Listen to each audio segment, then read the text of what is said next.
Yo, what's up, everybody? This is Dave here with BrickWall Reviews. Thank you for tuning in. Hit that subscribe button down below. I'm live right now. And as promised last night or in the previous times before, I am doing my Christmas specials. I'm recalling Christmas specials that I used to watch as a kid that I really enjoy, and I'm going to be giving a review of them just for this holiday season. I've already did my SpongeBob Christmas review, the original SpongeBob Christmas. Make sure you go check that out. And I've been teasing this one for a long time since I did the SpongeBob review, but I'm finally doing, as you see down below, Billy and Mandy Save Christmas. This is my absolute favorite Christmas special, I think, of all time.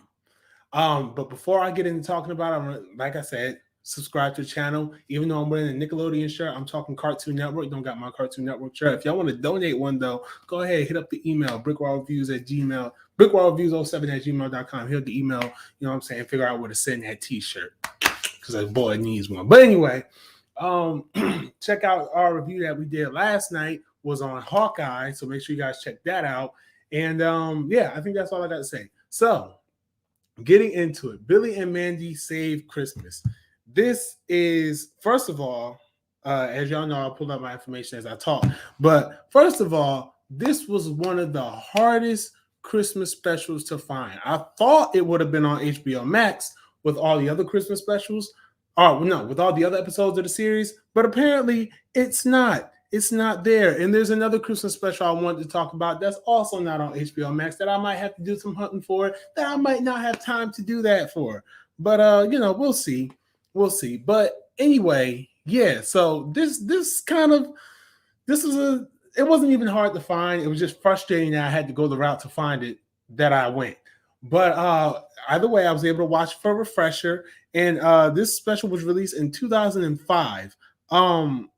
Exactly when or exactly what season, I don't know. Oh, December 2nd, 2005 was the Cartoon Network premiere.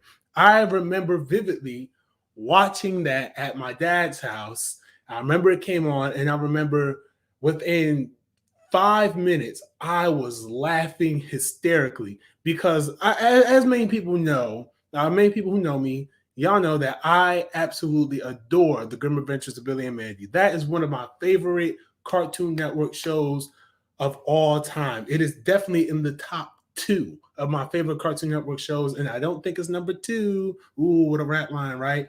But yeah, I thoroughly enjoyed this series. It has the perfect amount of comedy, dark humor. It's about for those of you who don't know, let me back it up. Those of you who don't know, The Grim Adventures of Billy and Mandy is about 2 kids named Billy and Mandy who become friends with the Grim Reaper after he loses to them in the game of Limbo.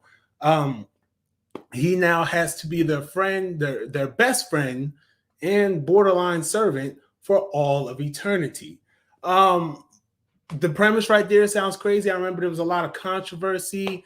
Well, not a lot of controversy, but it was a little bit of controversy, just like, oh, there's a show about the Grim Reaper being friends with kids, and that's not appropriate. I grew up in a religious household, so I definitely heard that controversy, with some Christian radio stations and things like that. But me personally, I was allowed to watch the show, and I'm glad I was, because every episode of this show had me near stitches because it was just so funny. I can recall so many moments from Billy and Mandy. One of my favorites being when they went to anger management and they had to pet the rabbit's tummy. He was like, "Pet my belly," and he didn't want to do it. He was like, "Pet my belly," and he was like, ah. From all the lines delivered by Billy, who was played by the magnificent Richard Horvitz, who also voices Zim, another one of my favorite cartoons. You got Greg Eagles in here. It's Grim Reaper, Grim Reaper, who is Jamaican, and which I thought was also a very cool touch to this series, was that the Grim Reaper was Jamaican. I thought that was really cool. Excuse my poor Jamaican accent. Then you had Mandy, voiced by Gray Leslie. I always say her last name wrong, but she's a veteran voice actor as well. And Mandy, she's a dark, evil, mean-spirited kind of kid who, she likes to rule and be on top. And you see that pretty much from day one of the series. You see that. Billy, he's the idiot, uh, dummy, just imbecile. But boy, I mean, this show has so many great great episodes. And the Christmas episode is, in my opinion, one of their top episodes. So, what is this Christmas episode about? This Christmas episode is about pretty much a. I'm trying to figure out the best way to describe it because it gets nuts. It's really nuts. So, the special opens up where Billy, Mandy, and Grim are going to the mall to see Santa. Although at the time Billy doesn't know, he thinks he's standing in like a food line or something.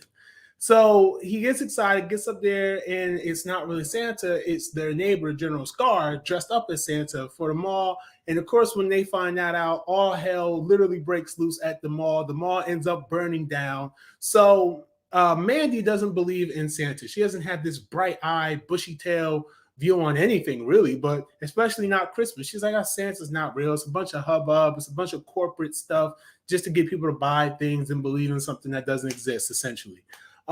So Grim, being the Grim Reaper, he knows all mystical, magical creatures and figures, of course. He says, yo, Santa's real and I can take you to him. So they go to the North Pole and they find that Santa's sleigh is on, but Santa's not in there. And they see a lot of weird, mysterious things going on.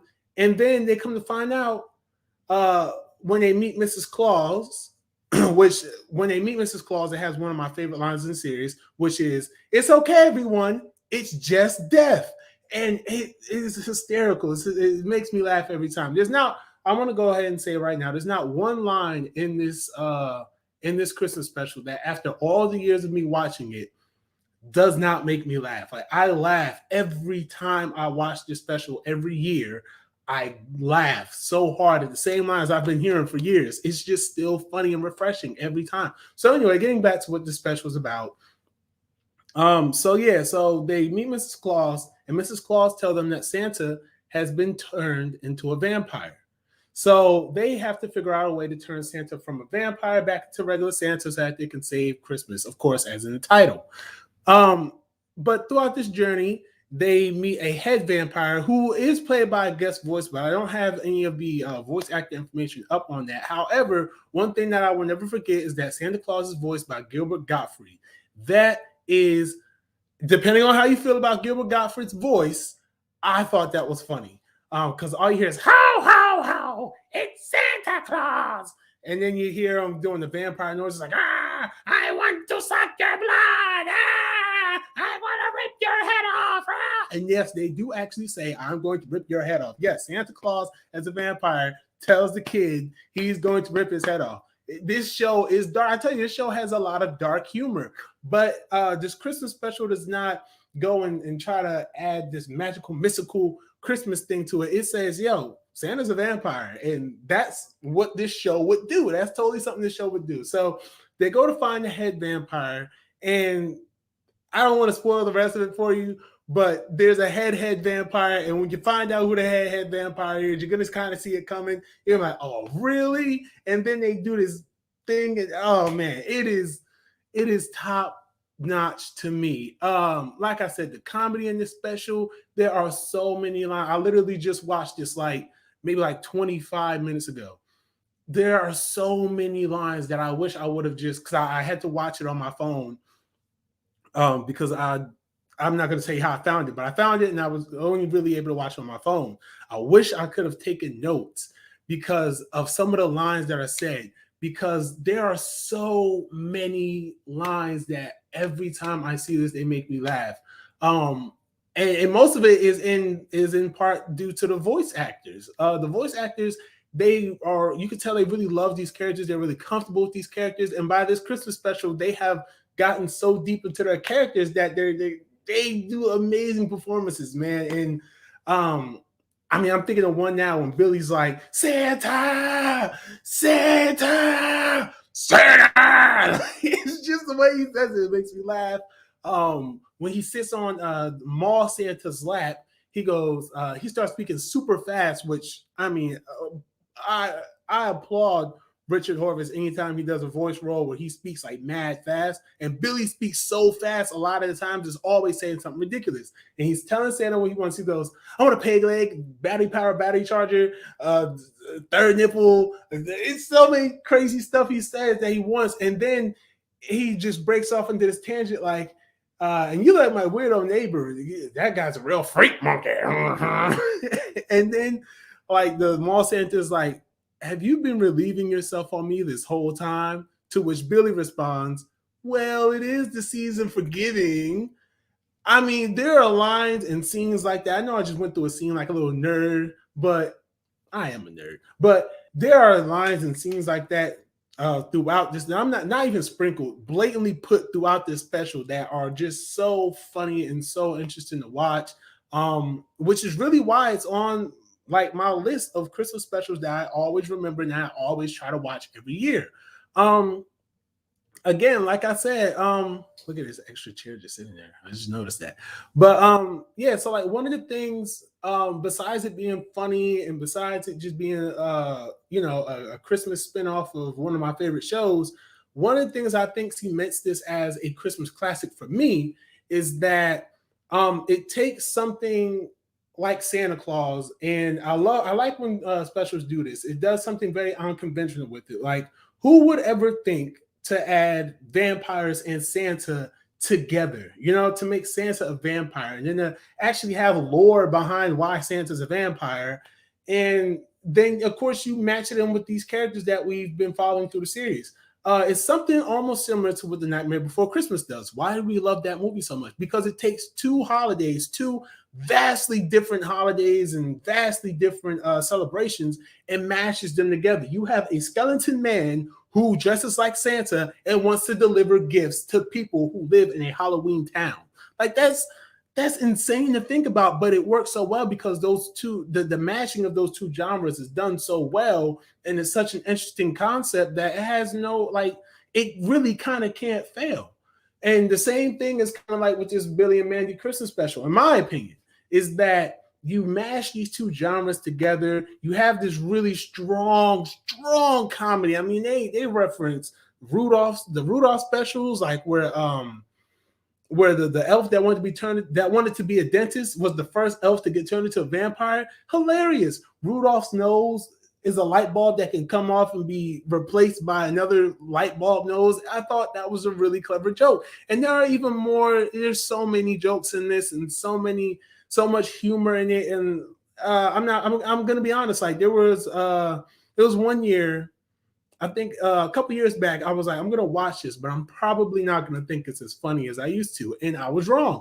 And even with watching the Billy and Mandy series on HBO Max, I'm like, I'm probably not gonna think some of these episodes are as funny as I used to think they are, and I still thought these episodes were just as funny, if not funnier, because I was able to pick up on different jokes. And the same thing kind of is here with this Christmas special.